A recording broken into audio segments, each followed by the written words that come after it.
तो हमने अकबर के बारे में कहाँ तक स्टडी की?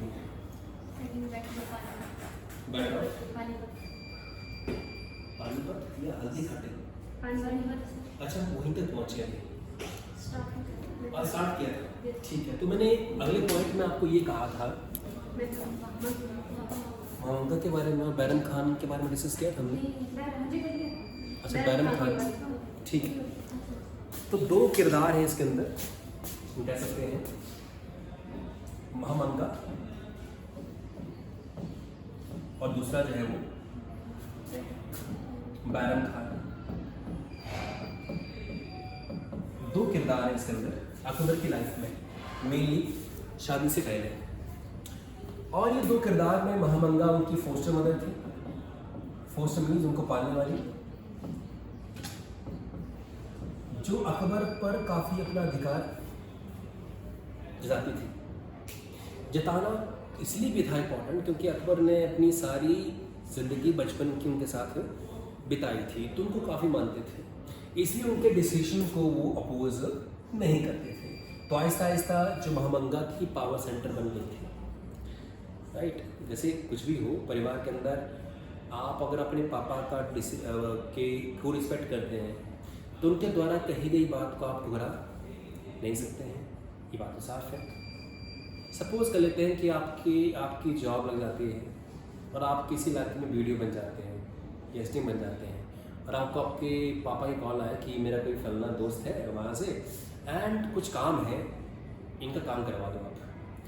तो अब जो काम है वो उसमें ऐसा है कि कुछ नाजायज़ भी करना पड़ रहा है, जायज़ तरीके से काम होने वाला वो नहीं है। तो आपके अगर पापा ने कहा तो आप उसे करेंगे काम, क्योंकि नहीं करेंगे जस्ट बिकॉज कि आपके पापा ने आपकी मम्मी ने बहुत आपके लिए एफर्ट डाले हैं, तो आप उनकी बात को ठुकरा नहीं सकते हैं। और वो जिद भी कर रहे हैं आपके पापा कि मेरा ख़ास दोस्त है, जिगरी यार है मेरा, उनको पता नहीं ये काम कैसे हो रहा है या इस काम में क्या दाव पेच है या वो आदमी सही नहीं है, उनका वो दोस्त है, उस चक्कर में वो आपसे काम करवाना चाह रहे हैं। तो आप करेंगे, मना करेंगे उनको? समझाएंगे? पर ना समझे तो मौलो नहीं समझे, जैसे मैं नहीं समझूंगा, जैसे मान लीजिए नहीं समझे फिर नहीं करेंगे। मगर अकबर ने ये मिस्टेक कर दी, महामंगा ने जो कहा उसने मान लिया और आहिस्ता आहिस्ता एडमिनिस्ट्रेशन के सारे फैसले कौन ले रही थी? महामंगा। और थोड़े समय बाद ऐसा लग रहा था कि Akbar is not the king, महामंगा है जो किंग डिसीजन ले रहे हैं। तो आउट ऑफ रिस्पेक्ट महामंगा के किसी फैसले को अपोज अकबर ने नहीं करा और बैरम खान भी बहुत ही क्रूअल तरीके से काम करते जा रहा था। तो मैंने कहा भी था कि सारे युद्ध किसके नाम पे हो रहे थे? अकबर के नाम पे। मगर who was taking the decisions to how to finish the war? Bairam Khan. माने युद्ध खत्म होने के बाद नियम होते हैं कि आपने जो सेना के लोग हैं ऑपोजिट, जो आपकी सेना है, उनके सेना के लोगों को आपको रिस्पेक्टफुली रिलीज करना होता है। ये वो रूल फॉलो नहीं कर रहा था। इवन उस सेना के बहुत अच्छे या पावरफुल या केपेबल लोगों को उनका सर कलम कर दे रहा था। He was beheading those people, जिस कारण मुगल सल्तनत को क्रूअल दिखाया जा रहा था कि जो रियासतें थी उनकी नज़र में मुगल रियासत क्या बन गई थी? क्रूअल, एक वैशी रियासत बन गई थी। अकबर इन दोनों इमेज से अपने आप को हटाना चाहते थे, तो उन्होंने महामंगा प्लस बैरम खान दोनों कहा कि अब हमें एडमिनिस्ट्रेशन अपने हाथ में चाहिए। तो उससे पहले ये लोग काम कर रहे थे एंड इसके बारे में काफ़ी बातें हम उस पर नहीं जाएंगे। आगे बात करें कि उनकी हीरा कुंवरी से शादी हुई थी। तो अकबर की शादी किससे होती है? हीरा कुंवरी से।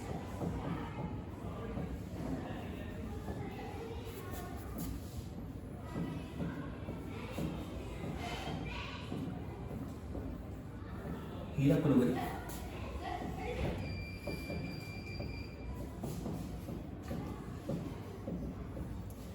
तो अकबर की शादी होती है हीरा कुंवरी के साथ।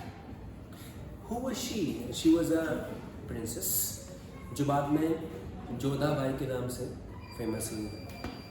Later on she became famous with the name of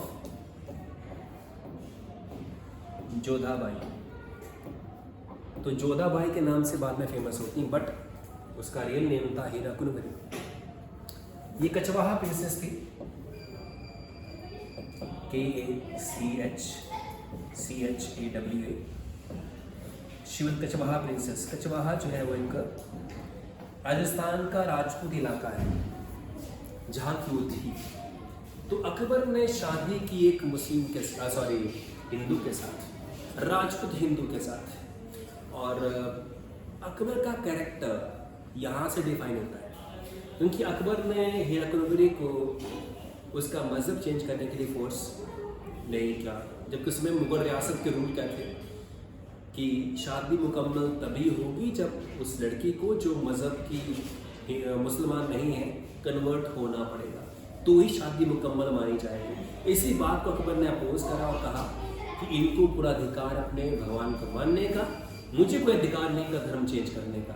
तो उससे अकबर का सेक्युलर कैरेक्टर शो होता है। तो Akbar was secular, yes he was secular. मगर अब इसमें भी काफ़ी डिबेट है, कई केसेस ऐसे हैं जहाँ अकबर ने अपना सेक्युलरिज्म, धर्मनिरपेक्षता क्लियरली नहीं दिखाई। बट फिर वही बात होती है कि अगर आप किसी पर्सन को कॉन्स्टेंटली ऑब्जर्व करेंगे डीपली, तो उस पर कमी निकल नहीं आएगी। यदि हम भी खुद को ऑब्जर्व करेंगे तो हमसे काफ़ी मिस्टेक्स हुई हैं। कई बार भावनाओं में बहकी हो जाती है मिस्टेक हमसे, इमोशनली किसी ने इमोशनली हमें कुछ बात कही, हमने उसकी बात को सही बोल दिया, हम मान गए, तो डिसीजन क्या था रॉन्ग। तो किसी व्यक्ति को अगर आप बिल्कुल उस तरह से ऑब्जर्व करेंगे कि इसने मिस्टेक की थी, कोई ढूंढ के निकालेंगे, तो फिर तो निकल आएंगे मिस्टेक्स। ये हुआ अकबर के साथ। तो अकबर के केस ऐसे हैं इसमें अकबर सेक्युलर नज़र नहीं आते, मगर हम उसमें डिटेलिंग में नहीं जाएंगे। हम सिर्फ ये कहेंगे फिलहाल कि ही वॉज अ सेक्युलर, क्योंकि उन्होंने अपनी जो पत्नी थी, जो हिंदू थी, उनको कन्वर्ट होने के लिए फोर्स नहीं किया। और इवन राजमहल के अंदर भी एक हिंदू मंदिर बनवाया था, जबकि मुसलमानों में सबसे बड़ा पाप क्या है? किसी दूसरे धर्म को रिस्पेक्ट करना या उसको मानना या मूर्ति पूजा में विश्वास करना, शिर्क। तो इस्लाम में मर्डर नंबर 2 पे है जुर्म, नंबर 1 पे कौन है? अल्लाह की जगह किसी और को जगह देना, सबसे बड़ा जुर्म है। तो अकबर अपने दरबार में, अपने महल में हिंदू देवी देवताओं की मंदिर बनवा रहे हैं, तो ये शिर्क है कि नहीं? अल्लाह ने जो कहा है कुरान में, उसके खिलाफ वो जा रहे हैं कि नहीं जा रहे हैं? जा रहे हैं। तो ये शो करता है कि उनको उसकी बात की परवाह नहीं थी। He try to be a secular man. तो हीरा कुनवरी से हुई थी इनकी शादी, और इनसे एक बेटे ने उनके जन्म लिया, नाम उनका सलीम था। तो अकबर की हीरा कुनवरी से शादी हुई, और इनका जो बेटा था सन, हिज नेम वाज सलीम, शहजादे सलीम। और आपने मूवी देखी है मुगल आजम, अगर नहीं देखी है तो देखना। अकबर और सलीम, और कहानी है सलीम के साथ अनारकली की। सलीम को एक महिला पसंद आ जाती है, नाम उसका था अनारकली। आज भी कई बार कुछ लोग जो हैं वो थोड़ा फनी वे से किसी को अनारकली बोल देते हैं कि वो अनारकली है, उसके ऐसे बोल देते हैं। जो भी है, मगर अनारकली के साथ संबंध किसके थे? शहजादे सलीम के, जो बाद में जहांगीर के नाम से फेमस हुए। बचपन में तो मौज का टाइम था ना, तब सलीम था, राजा जहांगीर। तो जब अनारकली के साथ शादी करने का इन्होंने प्रण कर लिया था, तो अकबर वाज अगेंस्ट इट। तो अकबर में जहाँ इतनी अच्छी अच्छी बातें हैं, कुछ बातें उनमें ये भी नज़र आती हैं कि वो डांस करने वाली जो कम्युनिटी थी, उनको वो क्या मानते थे? अनटचेबल, अर्थात उनसे रिश्ता जोड़ना या माने ये जो जाति से ये लोग जो डांस करते थे, उनको भांड कहते थे, भांड। तो भांड एक जाति थी, तो जो डांस करते हैं, जो गाते बजाते हैं, वो अछूत माने जाते थे या फिर लोअर कास्ट के माने जाते थे। तो इस तरह से आप कह सकते हैं कि अकबर ने इनकी शादी पर मनाही कर डाली थी कि तुम्हारी शादी किसी राज्य की राजकुमारी के साथ, ना किसी कोठे में जो डांस करते थे तो ये खिलाफ थे इसके। तो काफ़ी बड़ा किस्सा है सलीम काबिद अनारकली, संभाल डिस्कस करेंगे। बाद में यही सलीम किस नाम से फेमस हुआ? जहांगीर के नाम से फेमस हुआ।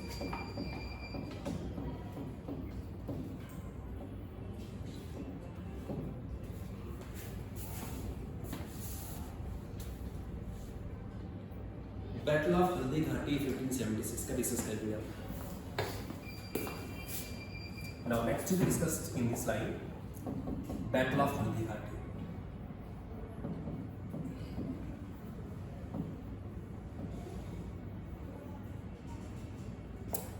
आप जानते हैं अकबर के बीच में, अकबर और महाराणा प्रताप के बीच में बैटल ऑफ हल्दी घाटी होता है।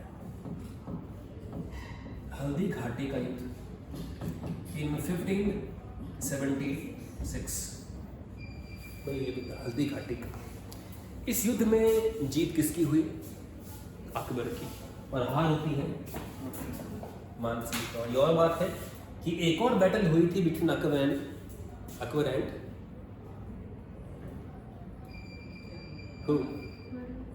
महाराणा प्रताप की जीत हुई थी इसमें। हमने last time art and culture में डिस्कस किया था। मगर जो बैटल ऑफ हल्दी घाटी उसमें उनकी हार हुई थी। तो बैटल ऑफ हल्दी घाटी में अकबर की जीत हुई और हार होती किसकी? महाराणा। तो जो लोग हिस्ट्री को मिसकोट करते हैं, जो कहते हैं कि प्रताप हारे नहीं थे, तो वो किसी और बैटल को कोट करते हैं। एक बैटल और हुई थी जो इतनी फेमस नहीं हुई, मगर उसमें प्रताप की जीत होती है। पर इस बारे बैटल में, हल्दी घाटी वाले बैटल में, अकबर की जीत, प्रताप की हार होती है। राणा प्रताप की हार होती है। अकबर क्या खुद लड़ने के लिए आए थे? तो उनके बिहाफ पर कौन आए थे लड़ने के लिए? मान सिंह, जो अकबर के 9 रत्नों में से एक थे। तो अकबर के पास 9 लोगों की एक मंडली थी, 9 लोगों की मंडली। उस मंडली में 9 खास लोग थे जिन्हें नवरत्न कहा गया। उन नवरत्न में से 9 रत्न में से एक रत्न जो है मान सिंह भी थे। तो मान सिंह क्या थे? राजपूत। और महाराणा प्रताप भी क्या थे? राजपूत। अकबर आपस में इनको लड़ा रहा है एक तरह से और बैठ के देख रहा है युद्ध। और जीत किसकी होती है इसमें? अकबर की। मान सिंह लड़ रहा है जो राजपूत है, राणा जो राजपूत आपस में लड़ रहे हैं, पर मान सिंह लड़ रहा है किसके बिहाफ पर? अकबर के बिहाफ पर। इट मीन्स अकबर के पास दिमाग था। ऐसी बात नहीं है, क्योंकि अकबर युद्ध में जान ही रहे हैं और युद्ध हो रहे हैं और वो जीत रहे हैं युद्ध। तो मान सिंह जो थे वो एक राजपूत थे। जब अकबर ने गद्दी संभाली, महामंगा को कहा कि अब आपकी इंटरफेरेंस में एक्सेप्ट नहीं करूंगा, और कहा बैरम खान को तुम यहाँ से छुट्टी करो। जब उन्होंने कमान संभाली तो उन्होंने अपने लोगों से पूछा, दरबारियों से, कि राजपूत जो बहुत पावरफुल है उनको कैसे संभालें। तो उनके दरबारियों ने कहा कि देखो राजपूत तो बहुत पावरफुल है, इनसे पंगा लेंगे तो ये दिमाग के सनकी हैं, इनका टैलेंट क्या है? लड़ना।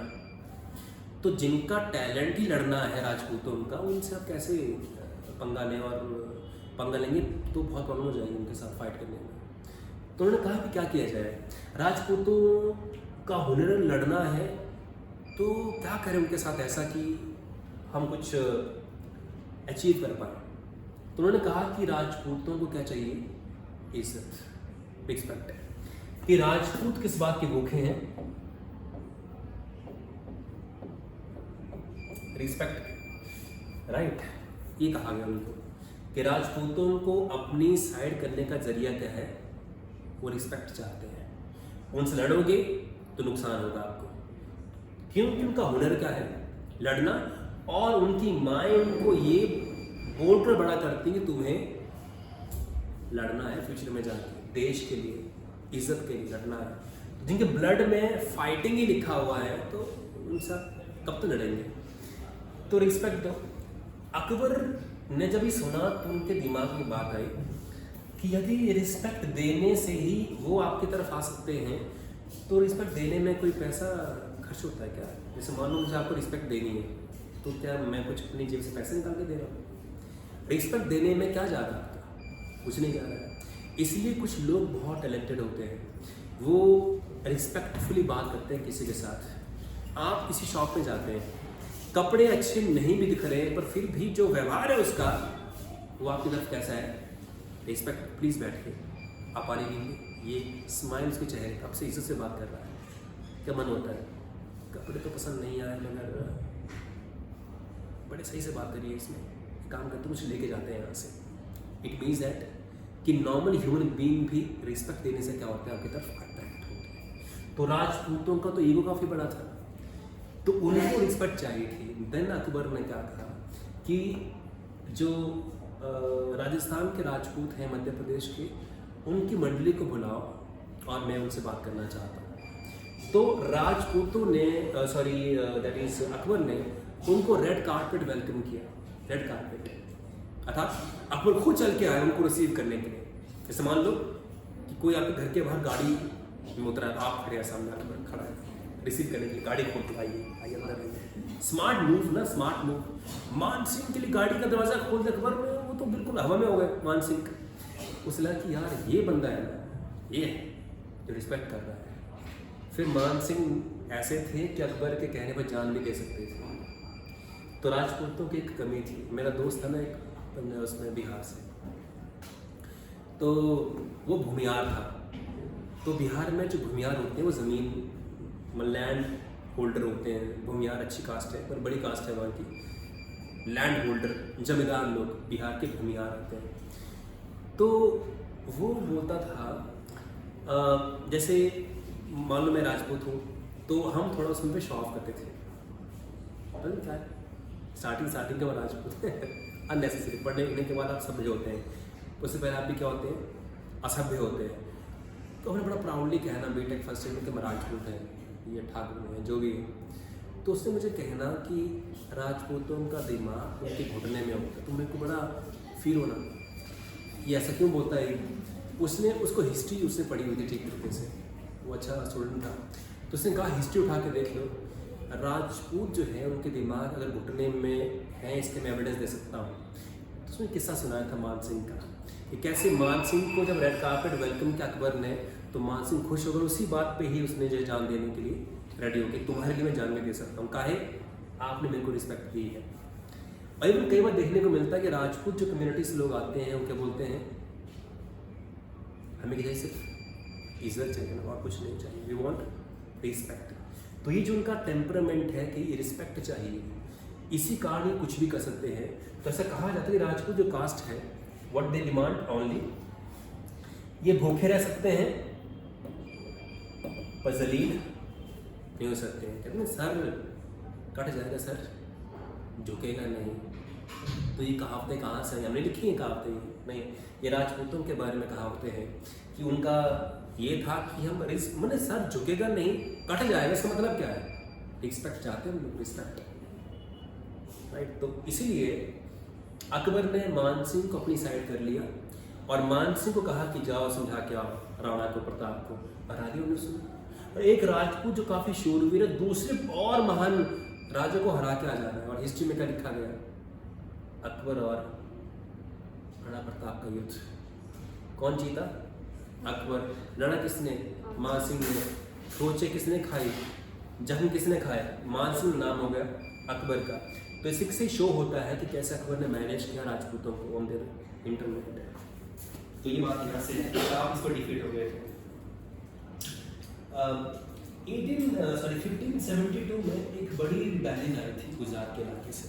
1572 में नेक्स्ट पॉइंट हमारा 1572 में विद्रोह हुआ काफी बड़ा फ्रॉम गुजरात। काफी बड़ा विद्रोह होता है। कहाँ से? गुजरात के इलाके से काफी बड़ा विद्रोह होता है, जिसे क्रश करने में अकबर की काफी एफर्ट लग गए थे। कहते हैं कि अकबर की जो सल्तनत थी उसकी नींव हिला दी थी गुजरात के रिबेलियन ने। तो गुजरात के राजाओं ने जो ज़्यादा राजपूत थे उन्होंने जो है वो चैलेंज किया था, इकट्ठे मिलकर मुगल सल्तनत को इकट्ठे मिलकर चैलेंज किया था।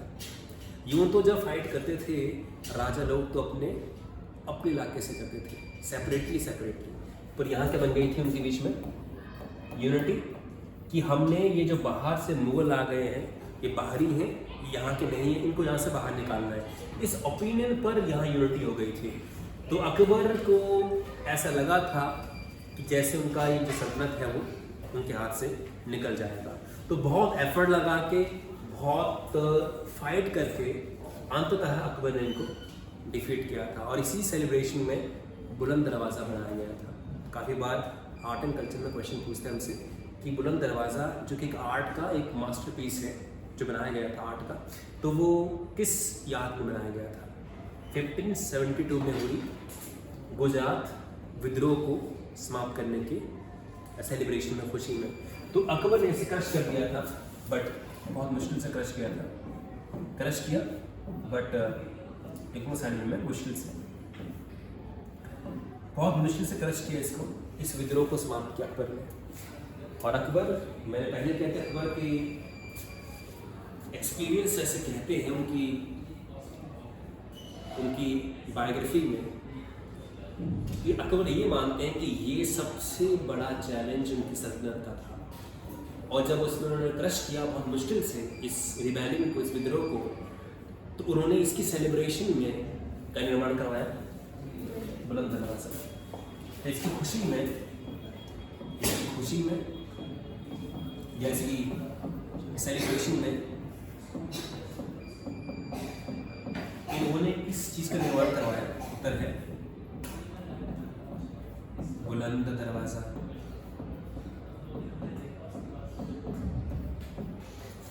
बुलंद दरवाज़ा बनाया था। ये अपने आप में एक बहुत बड़ा मास्टरपीस है आर्ट का। तो इसको आप शॉर्ट मिल लीजिए, कहेंगे इसको हिंदी में मास्टरपीस को, कला, अद्भुत कला है ना, क्या बोलूँगे, इट वॉज ए मास्टरपीस।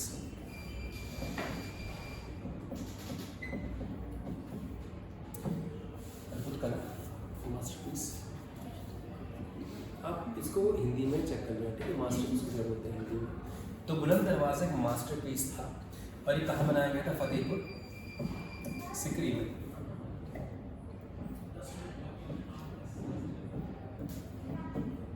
इसे फतेहपुर सिकरी में बनाया गया था, जो यूपी में पड़ता है। तो उत्तर प्रदेश में फतेहपुर सिकरी में क्या है? बुलंद दरवाज़ा।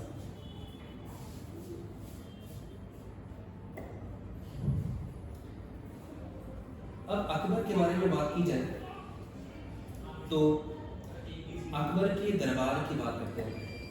अकबर कोट, तो यहाँ पे मैं हेडिंग डालता हूँ, अकबर कोट, अकबर का दरबार। COURT कोट मीन्स अकबर का दरबार। तो अकबर के दरबार में काफ़ी दरबारी रहते थे। अकबर थे अनपढ़, पर उनके दरबारी बहुत ही पढ़े लिखे लोग थे। ऐसा कहते हैं कि अगर आपको कभी अच्छी पढ़ाई करने का मौका नहीं मिला है तो कोई बात नहीं, आप दोस्त ऐसे बनाओ जो पढ़े लिखे हैं, तो भी आप आगे लाइफ में काफ़ी जा सकते हैं, आगे निकल सकते हैं। जैसे मान लीजिए आपने 12th की या ग्रेजुएशन करी, 70% में तो आप एक एवरेज क्या हुए, स्टूडेंट हुए। तो अगर आपको आगे जाना है ना, तो कोशिश करनी है कि आपसे जो सुप्रीम पढ़ाई लिखाई में उनकी संगत पकड़ लीजिए। ये किसने किया था? अकबर ने। अकबर अपने दरबार में एक्सीलेंट लोग, एक्सीलेंस वाले लोग रखे थे जो अपनी फील्ड के बिल्कुल माहिर थे। उनकी बातें सुनते थे, उनके साथ बैठते थे, अपने ज्ञान में तब्दीली करते थे, राइट। तो इसमें 9 रत्न की हम बात करेंगे। नवरत्न अकबर के दरबार में 9 रत्न थे, 9 जेम्स।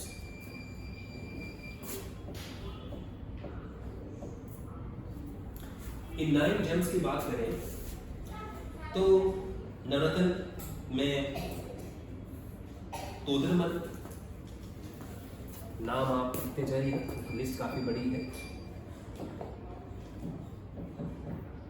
तोदरमल, TODAR, तोदरमल रेवेन्यू को संभालते थे वहाँ के। इधर से फाइनेंस मिनिस्टर, रेवेन्यू संभालना तोदरमल, हिंदी आप। अब्दुल फैज़ल, अब्दुल फजल, सॉरी अब्दुल फजल, अब्दुल फजल।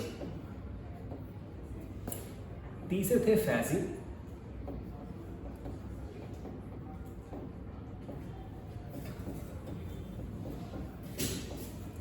इसमें तीसरे थे फैजी। चौथे बीरबल, वो तो काफ़ी फेमस है बीरबल।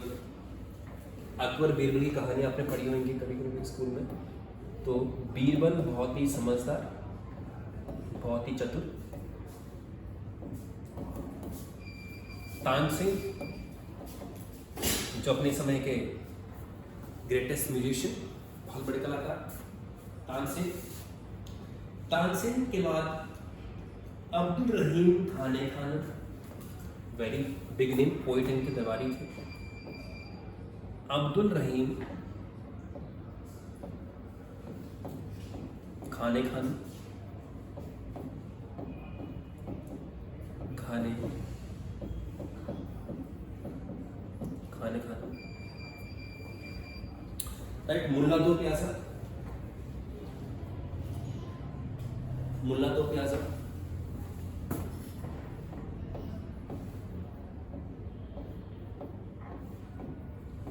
मुल्ला दो प्याजा की फनी स्टोरीज आपने कभी ना कभी तो पढ़ी होंगी।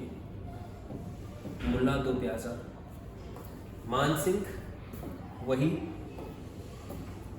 जिनकी गाड़ी जब पहुंची थी अकबर के दरबार में, उनका गेट खोला था क्योंकि मानसिंह को चाहिए थी रिस्पेक्ट, उसे किसी और चीज़ से मतलब नहीं था। मानसिंह और नौवां पर्सन है फ़कीर अज़ीउद्दीन, फ़कीर अज़ीउद्दीन, फ़कीर अज़ीउद्दीन।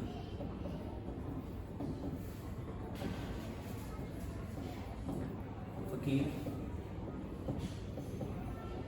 अज़ीउद्दीन, फ़कीर अज़ीउद्दीन, ये थे नौरत्न जो अकबर के थे, नौरत्न।